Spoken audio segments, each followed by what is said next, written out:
자, 이제는 2019년도 2회차입니다. 무선설비 산업기사 무선통신 시스템 문제를 풀어보도록 하겠습니다. 자, 1번입니다.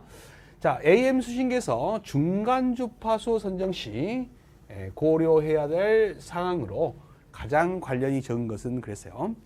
우리가 이제 중간 주파수가 있는데 이게 이제 높을수록 좋아지는 점과 중간 주파수가 낮게 선정할수록 좋아지는 점이 명확하죠.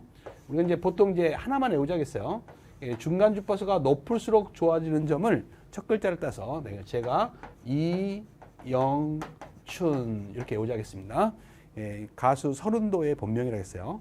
그래서 이는 인이 변상, 이지만 인이 변상이라고 좀 알아두세요. 인이 변상. 영은 영상 주파수 방해 개선이죠. 그다음에 춘이지만 이제 충실도 개선입니다. 이제 이 세 가지만 정확하게 외우시면 구분이 된다겠죠. 그다음에 이제 중간 주파수를 낮게 선정해야지 이제 좋아지는 점이 있어요. 이게 상반되는 거죠. 얘는 이제 중간 주파수를 낮게 선정하면 얘들은 안 좋아지는 거죠. 그래서 중간 주파수를 낮게 선정했을 때 좋아지는 점, 근접 주파수 선택도가 개선되는 거죠. 그 다음에 단일 조정이 쉬워집니다. 단일 조정이 쉬워진다. 그 다음에 감도 및 안정도가 향상되죠. 감도 및 안정도가 향상된다라는 거예요. 그래서 이렇게 세 개씩 딱 외워주시면 될 것 같아요. 그래서 이제 이런 단일 조정이라든지 감도 및 안정도는 중간 주파수가 낮을수록 좋아지는 점이고, 인이 변상은 주파수가 높을수록 좋아지는 점이 되겠죠. 그래서 이제 아닌 것은 답은 4번이 되겠어요. 자, 이렇게 구분하는 게 별표 3개짜리입니다. 자, 2번입니다. 다음 중 슈퍼 헤드라인 수신기에서 BFO를 사용하는 목적은 뭐냐 그랬어요. 옛날에 이제 무선 전신, 여러분들 모르스 보호라고 하십니까? 그 모르스 보호를 이용해서 무선 전신에 쓰였던 방식이 AM 수신기단 뒷단에다가 이 BFO라는 비트 프리퀀시 오실레이터를 달아가지고 그걸 이제 연결해서 스위치를 전환하죠. 그 연결해서 쓰게 되면 무선 전신용으로도 쓸 수 있는 방식이 있었어요. 과거에 시험에 곧잘 나왔는데 안 나온 지가 굉장히 오래됐죠. 근데 이제 갑자기 이렇게 뜬금없이 한번 나왔네요. 그래서 이제 요거는 AM 전신에서 쓰는 방식인데 기호가 A1A예요. A1입니다. 앞에 있는 A가 AM 전신을 의미하는 거고, 뒤에 있는 A는 자동 전신이냐 수동 전신이냐에 따라서 수동 전신이면 A, 자동 전신이면 B라고 하는 거죠. 그래서 AM 전신 방식을 말한다라는 거 알아두시기 바랍니다. 그래서 이런 AM 전신에 쓰는 것이 이제 BFO니까 답은 2번이 되겠죠. A1A 전파를 가청 주파수로 수신하기 위함이다 라는 거죠. 답은 2번이 되겠어요. 3번 문제로 갑니다. 다음 중 AM 송신기에서 반송파 발진기로 가장 많이 사용되는 발진기. 제가 그랬죠. 안정도가 매우 높아서 가장 많이 쓰는 발진기가 뭐라 했어요? 수정 발진기, 크리스탈 발진기라 했죠. 그런데 크리스탈 발진기는 단점이 아주 높은 주파수를 한 번에 못 만들기 때문에 아주 높은 주파수를 만들 때는 뻥튀기, 주파수 채비기를 사용해야만 된다 그랬죠. 그러면 이제 불효파가 만들어지잖아요. 그래서 아주 높은 주파수를 만들 때는 또 뭘 많이 써요? LC 발진기를 많이 쓰죠. 그래서 답은 2번이 됩니다. 4번 문제로 가죠. 다음 중 AM 송신기의 구성 요소가 아닌가. 제가 AM 송신기 구성 요소. 송신기에는 기본적으로 3대 구성 요소가 있다겠죠. 자, 첫 번째 반송파를 만들어주는 발진 회로가 있어야 되고, 그 다음에 신호파와 반송파를 섞어주는, 즉 변조를 해주는 변조 회로가 있어야 돼요. 그 다음에 변조된 파를 증폭해서 보내야 되니까 증폭 회로가 있어야 되죠. 그래서 기본적으로 발진기, 변조기, 증폭기가 있어야 되는 게 AM 송신기의 3대 구성 요소다. 건파 회로는 수신기에 있는 거죠. 자, 5번 문제로 갑니다. 자, 더블 사이드 밴드 방식과 비교했을 때 싱글 사이드 밴드. SSB 송신기의 장점을 물어보고 있어요. 아닌 것은 그랬어요. 보통 이제 특징을 물어보는데 얘는 장점을 물어봤어요. 그래서 이거는 별표 3개짜리죠. 항상 시험에 나오는 거예요. 싱글 사이드 밴드의 특징은 시험에 안 나올 수가 없을 정도로 꼭 나온다고 봐야 됩니다. 자, 일단 싱글 사이드 밴드는 장점이 뭐가 있냐면 우리가 더블 사이드 밴드는 상측파도 보내야 되고 하측파도 보내야 하고 반송파도 다 보내야 되지만 싱글 사이드 밴드는 반송파도 안 보내고 한쪽 측파도 안 보내고 하나만 보내잖아요. 그래서 이렇게 보내니까 우리가 대역폭이 여기서 여기까지 필요한 대역폭이 2분의 1밖에 소모가 안 되죠. 그래서 대역폭이 절반으로 준다는 거죠. 대역폭이 2분의 1로 준다는 거예요. 더블 사이드 밴드는 이만큼이 필요한데 이게 이제 신호 주파수의 대역폭이죠. 그것의 2배죠. 그래서 2배의 신호 주파수 대역폭이 필요한 것이 더블 사이드 밴드인데 얘는 1배만 필요하죠. 그래서 대역폭이 절반으로 준다라는 거죠. 그다음에 이제 송신기의 소비 전력이 줄죠. 특히 이 반송파가 전력 소모가 제일 많아요. 근데 반송파를 안 보내고 한쪽도 안 보내니까 이론만 보내니까 약 30%밖에 안 들어간다 이 말이에요. 이건 약이에요. 정확한 게 아닙니다. 약이에요. 변조도에 따라서 달라지죠. 그다음에 적은 송신 전력으로 양질의 통신이 가능하다. 잡음에도 강하기 때문에 소비 전력도 적고 잡음에도 강하니까 적은 송신 전력으로 양질의 통신이 가능하다 이렇게 합니다. 그래서 변조도가 1일 때는 더블 사이드 밴드의 6분의 1배밖에 전력 소모가 들어가지 않는다는 거죠. 그 다음에 이제 점유 주파수 대역폭이 좁아. 이 대역폭이 좁아서 이거 밑줄을 딱 긋고 별표를 해야 돼요. 선택성 페이딩의 영향이 적다라는 거죠. 그래서 이것 때문에 SMB가 3dB가 개선이 된다라는 거예요. 뭐 이런 것까지 이제 꼭 알아야 되는 건 아니지만 어려운 문제에서는 이런 것도 물어봐요. 그다음에 수신 신호의 찌그러짐이 적죠. 그다음에 SMB가 개선된다라는 거예요. 그다음에 이제 비화성, 비밀 유지에도 유리하다라는 거죠. 그래서 대역폭을 적게 해서 선택도를 적게 하면은 근접 주파수 방해도 개선이 된다라는 겁니다. 이런 것들이 이제 싱글 사이드 밴드가 더블 사이드 밴드에 비해서 장점이죠. 근데 오히려 단점이 또 시험에 잘 나와요. 단점. 싱글 사이드 밴드는 보낼 때 어떻게 돼요? 측파대를 분리해야만 한쪽 측파대를 뽑아낼 수 있다 그랬죠. 그래서 이제 다단 변조를 해야만 측파대가 이렇게 분리가 된다 그랬어요. 우리가 평양 변조기를 이용하면 반송파는 자동으로 제거되기 때문에 큰 문제가 안 되는데 이렇게 이제 한쪽 측파대를 뽑아내려면 이렇게 예리하게 뽑아내는 필터가 없기 때문에 측파대를 분리하기 위해서 변조를 여러 번 해야죠. 그래서 송신단에서는 다단 변조를 하기 때문에 송신단은 복잡하고요. 그다음에 반송파를 보내지 않았기 때문에 이제 수신단에서 반송파를 또 만들어서 수신을 해야 되니까 국부 발진기가 하나 더 필요하다겠죠. 그래서 수신기도 복잡해요. 결과적으로 송수신기가 모두 복잡한 게 싱글 사이드 밴드의 단점이에요. 그다음에 반송파를 보내지 않았기 때문에 반송파가 없어서 AGC나 AVC를 부과하기가 어렵다는 거죠. 그다음에 주파수 안정도가 매우 높아야 돼요. 그래서 주파수 안정도를 높일 필요가 있다라는 거죠. 그다음에 수신기 동기 해로움이 국부 발진기가 필요하다는 것은 이제 반송파를 만들어내야 되니까 국부 발진기 하나 더 필요하다 이런 뜻이고요. 그래서 이제 송수신 회로가 모두 복잡한 게 싱글 사이드 밴드다. 그래서 싱글 사이드 밴드는 단점 딱 한 2가지 정도는 꼭 외워야 돼요. 송수신기가 모두 복잡하다 이런 의미를 하나 꼭 알아두시고 그 다음에 이제 AGC나 AVC 부과가 어렵다. 이 2가지는 꼭 외우셔야 돼요. 거기다 하나 더 추가한다면 이제 수신기의 안정도가 높아야 된다. 주파수 안정도가 높아야 된다. 여기까지 3개 정도만 아시면 충분하다라는 거죠.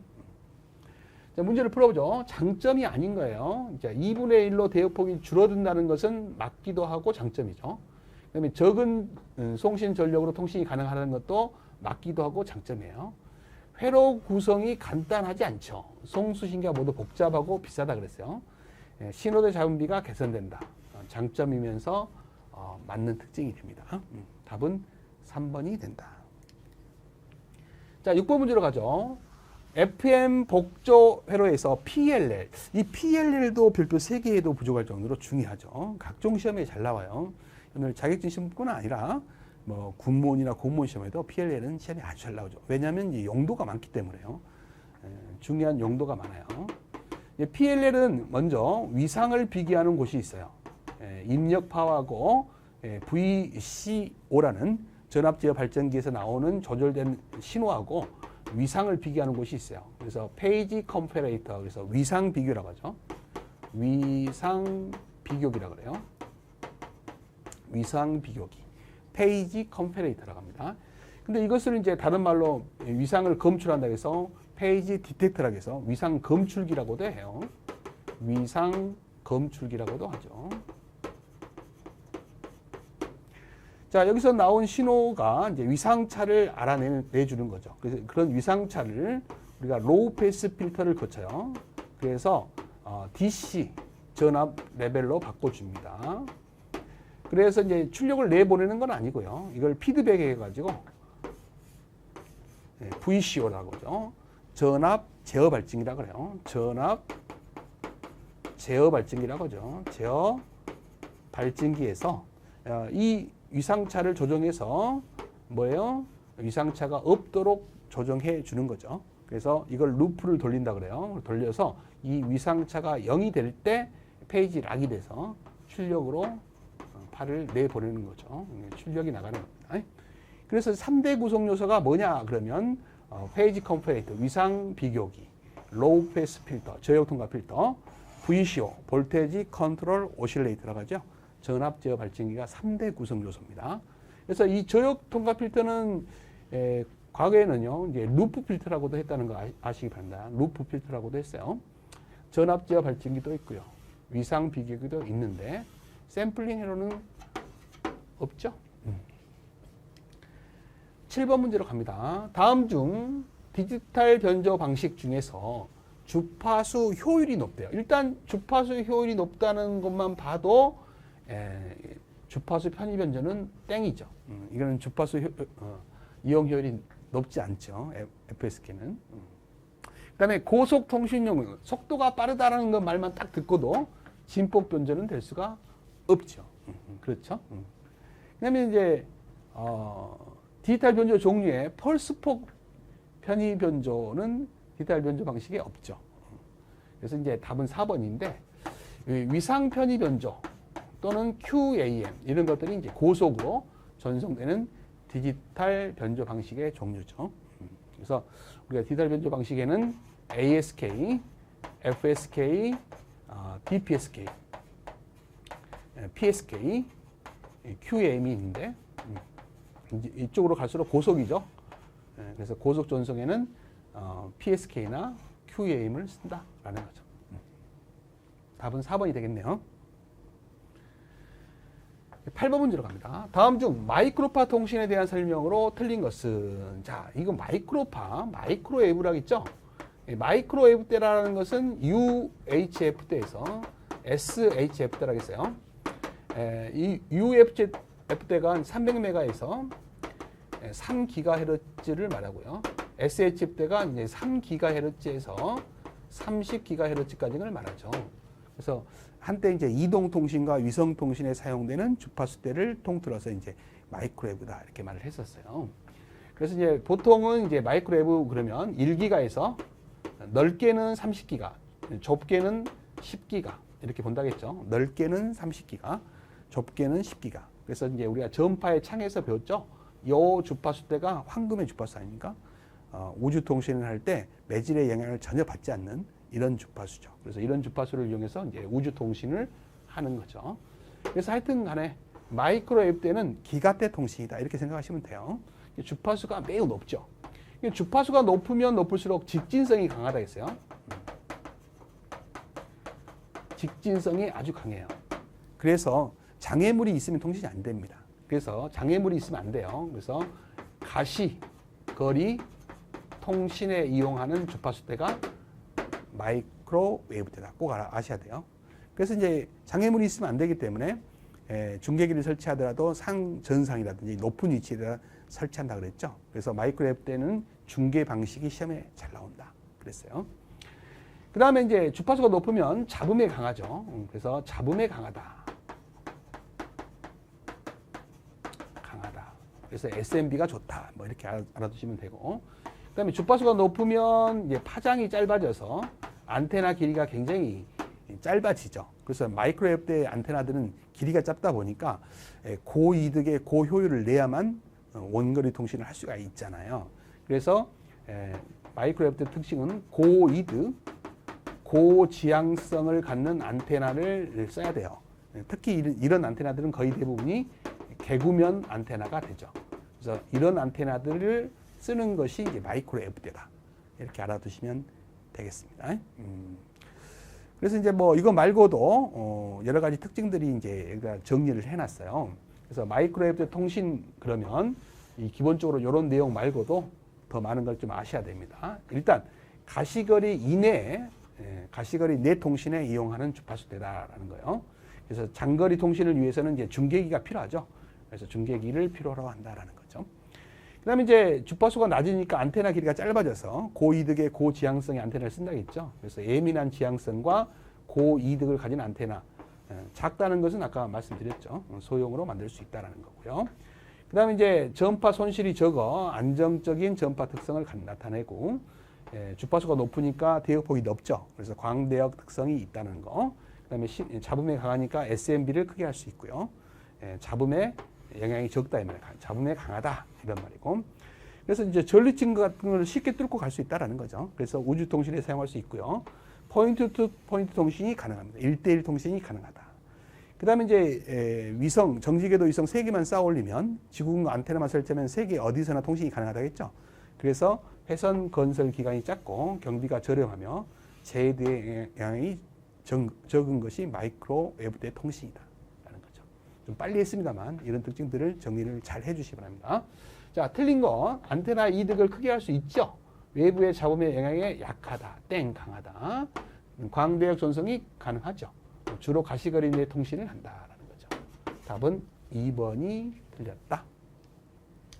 자, 9번 문제로 갑니다. 다음 중 페이딩을 감소하기 위한 대표적인 방식이 뭐예요? 다이버시티죠. 그래서 다이버시티 방식이 아닌 것은 자, 답은 1번이죠. 레이크 다이버시티라는 거 없어요. 예. 레이크 수신기는 있죠. 레이크 수신기는 CDMA에서 쓰는 다중경로 페이딩을 경감하기 위해서 쓰는 수신기예요. 그래서 이제 CDMA에서만 쓰는 다중경로 페이딩을 경감하기 위한 수신기가 뭐냐? 그러면 레이크 수신기라고 하시는 거예요. 나머지는 이제 공간 다이버시티는 이제 안테나를 여러 개 쓰는 다이버시티죠. 그 다음에 주파수 다이버시티는 주파수를 여러 개 쓰는 거고, 시간 다이버스는 시간차를 두고 동일한 신호를 2번 이상 보내는 방식이죠. 이거 말고도 이제 각도 다이버시티도 있고 편파 다이버시티도 있어요. 다이버시티 종류는 여러 가지가 있죠. 각도 다이버시티도 있고 편파 다이버시티도 있고 이거 말고도 또 있어요. 답은 1번이 되겠습니다. 10번 문제로 가죠. 다음 그림은 통신 위성 중계기입니다. 통신 위성 중계기의 블록 다이그램을 그려놓은 거다 이 말이죠. 빈칸 A에 적합한 것은 뭐냐 그랬어요. 우리 이제 위성은요. 위성은 지구에서 전파를 이렇게 발사해 주잖아요. 그러면 첫 번째 이 지구에서 발사한 전파를 먼저 로우 노이즈 앰플리파이어라고 해서 저잡음 증폭기로 증폭을 먼저 해요. 그래 놓고 이제 주파수를 바꿔야죠. 왜냐하면 송신 주파수와 수신 주파수가 다르기 때문에 주파수를 바꿔주는 주파수 변환부가 오는 거죠. 변환부가 오는 거예요. 그래 놓고 이제 발사하기 전에는 대전력 증폭기로 증폭을 해서 보내죠. 그래서 하이 파워 앰플리파이어 대전력 증폭기로 증폭을 한 다음에 보내주는 겁니다. 그래서 이제 이런 3대 요소가 들어가는 거죠. 그래서 여기에 저잡음 수신기, 이게 여기가 저잡음 증폭기, 로 노이즈 앰플리파이어를 말하는 거고요. 그 다음에 이제 여기 들어와 가지고 여기에서 뭐 하는 거야? 주파수를 바꿔주는 거죠. 그래서 주파수 변환기가 여기 있는 거예요. 주파수 변환기가 있는 거죠. 그 다음에 이제 이렇게 해서 내려가기 전에 전력 증폭기를 이용해서 대전력 증폭기죠. 하이 파워 앰플리파이어. 그래서 증폭을 해서 보내주는 겁니다. 그래서 이제 업링크 할 때 쓰는 주파수와 이제 다운링크 할 때 쓰는 주파수가 달라지는 거죠. 여기서 주파수 변환기에서 주파수를 바꿔주니까. 그래서 이런 장치를 우리가 트랜스폰더라겠죠. 트랜스폰더. 그래서 트랜스폰더의 내부 구조를 그려놓은 거예요. 그래서 답은 이제 뭐가 들어갈까요? 이제 로우 노이즈 앰플리파이어, 그 다음에 주파수 변환기, 그 다음에 하이 파워 앰플리파이어. 여기에 뭐 들어가요? 주파수 변환기. 답은 2번이죠. 네, 참고로 로우 노이즈 앰플리파이어, 저자본 증폭기로 쓰는 증폭기 알아두셔야 돼요. 이제 갈륨 아세나이드 FET가 있죠. 그 다음에 메트릭 증폭기가 있습니다. 그래서 이제 무선 쪽에서는 이제 여러분들 보시는 무선 쪽에서는 파라메트릭 증폭기가 답으로 많이 나오고요. 예, 정보통신 쪽에서는 갈륨 아세나이드 FET가 저자분 증폭기로 많이 나와요. 자, 그다음에 이제 대전력 증폭기도 좀 알아두세요. TWTA를 쓰죠. 진행파관 증폭기라 그래요. 진행파관 증폭기라고 하죠. 이런 내용들을 숙지를 하고 있어야 돼요. 11번으로 갑니다. 자, 다음 중 이동통신에서 요구되는 특징에 대한 설명으로 틀린 것은 그랬어요. 자, 1번 단말기가 이동하므로 교환기와 연결, 경로 선택 기능이 필요하다. 그렇죠? 그다음에 사용 주파수대가 한정되어 있으므로 주파수를 효율적으로 이용하게. 그래서 주파수 재사용도 쓰죠. 그래서 주파수를 효율적으로 이용하여 가입자 용량을 감소시키는 기술이 아니라 증가시키는 주파수 재사용 기법을 쓰게 되면 가입자 용량을 늘릴 수 있는 거죠. 기술이 필요하다. 그래서 이제 가입자 용량을 늘리는 기술이 필요하지 감소시키는 기술이 필요한 건 아니죠. 그 다음에 이제 무선통신 방식으로 페이딩을 극복하는 방식과 제어용 프로토콜이 필요하겠죠. 그 다음에 회선용 다수의 이용자가 공용하므로 호출과 통화료 부과 기술이 일반 전화와 다른 것은 뭐 사실이죠. 그래서 답은 이제 2번이 틀렸어요. 그래서 주파수 재사용 기술을 이용해서, 즉 주파수를 효율적으로 이용하는 기술을 이용해서 가입자 수용 용량을 증가시키는 기술이 필요한 거죠. 답은 2번이 틀렸다. 12번으로 갑니다. 다음 중 광대역 멀티미디어 서비스를 언제 어디서나 이용할 수 있도록 하는 융합, 다른 말로 통합이라고 하죠. 통합통신망을 뭐라고 하냐? BCN이라고 하죠. 이것을 이제 우리말로 광대역 통합망이다. 이렇게 부르는 것이 이제 BCN 아니겠습니까? 그래서 브로드밴드 아니에요. 광대역, 컨버전스 네트워크의 약자죠. 그래서 우리말로 광대역 통합망이다. 이렇게 부르는 거예요. 그래서 우리가 이용되는 각종 망들이 있죠. 유선망도 있고요. 무선망도 있고, 이동통신망도 있고, 하다못해 이제 인터넷망도 있잖아요. 이런 것들을 통합시키는 망을 우리가 BCN이다. 이렇게 말합니다. 그래서 광대역 통합망이다. 이렇게 부르는 거예요. 13번으로 갑니다. 다음 그림은 이동통신 시스템의 개통 블록 다이어그램이다. 기억과 니은에 들어갈 용어로 옳은 것은, 이게 이제 모바일 스테이션의 약자죠. 여러분들 단말기를 말해요. 이동 단말기를 말하는 거죠. 그러면 기억과 니은 사이에 뭐가 있을까라는 거고, 여기에 이제 여기에 방문자 전용 레지스터가 있는 거죠. 방문자 정보를 담는 위치 정보를 담고 있는 레지스터예요.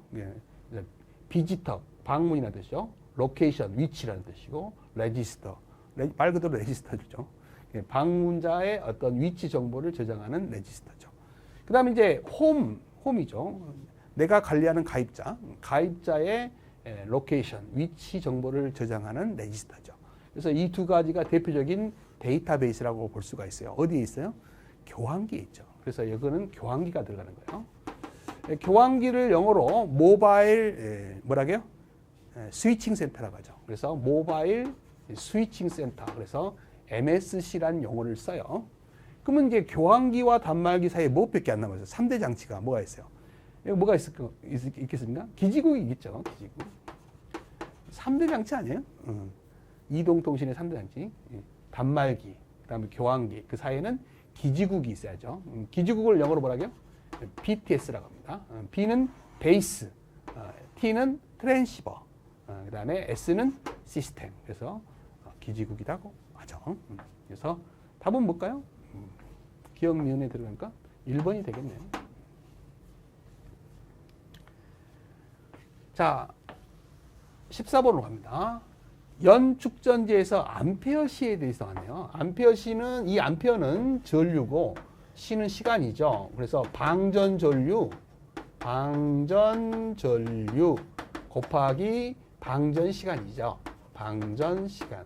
그래서 방전전류와 방전시간으로 나타내는 단위가 뭐예요?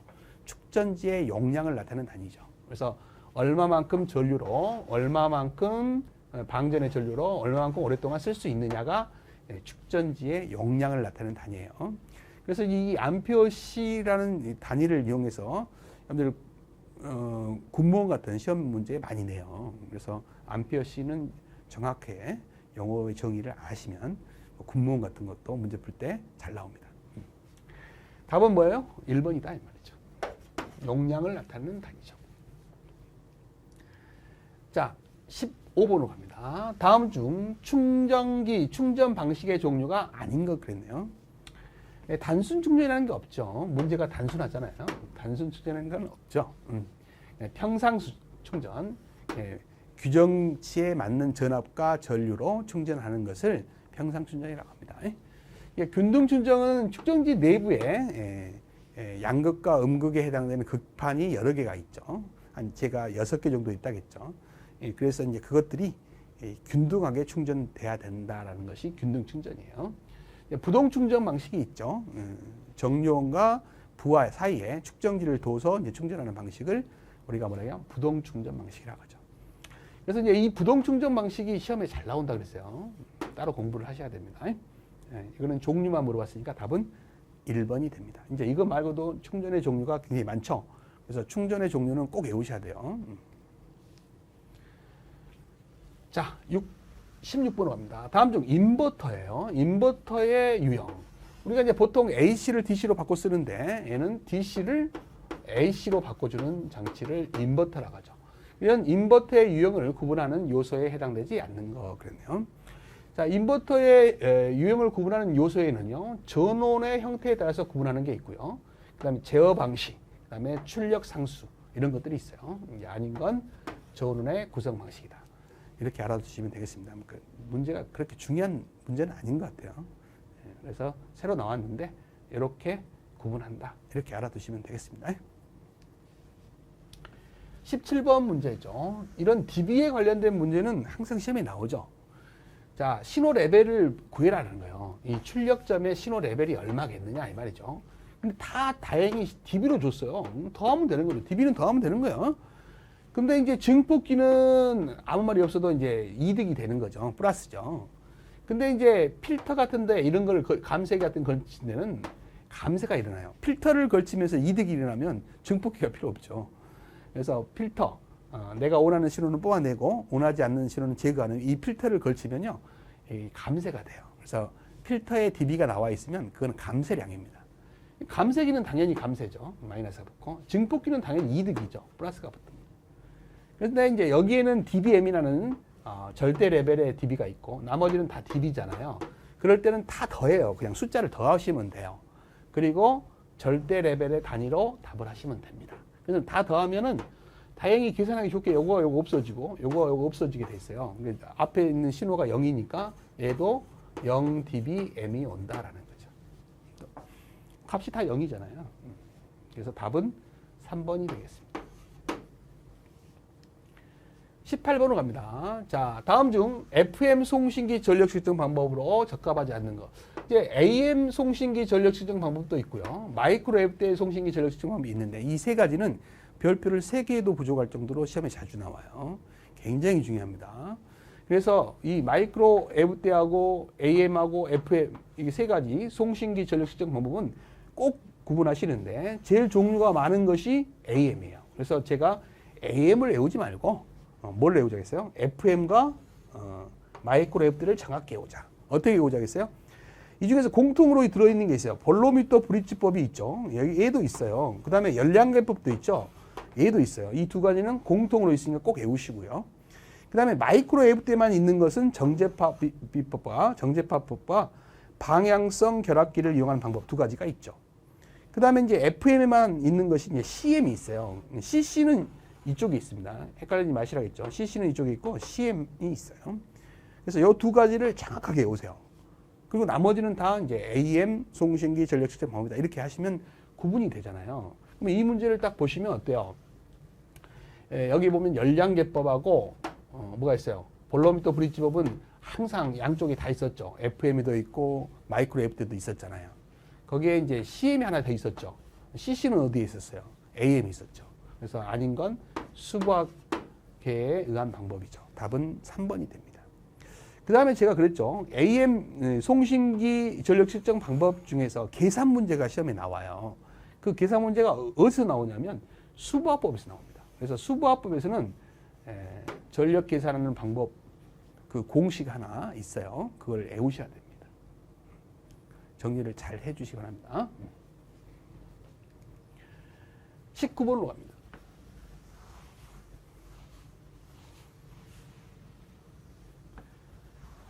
자, 수신기의 종합 전압 이득을 구하기 위하여 수신기의 출력을 자 50mW로 조정하고 출력 전압이 6V고 입력 전압이 60 마이크로볼트였다면 이 수신기의 종합 전압 이득을 구하겠다.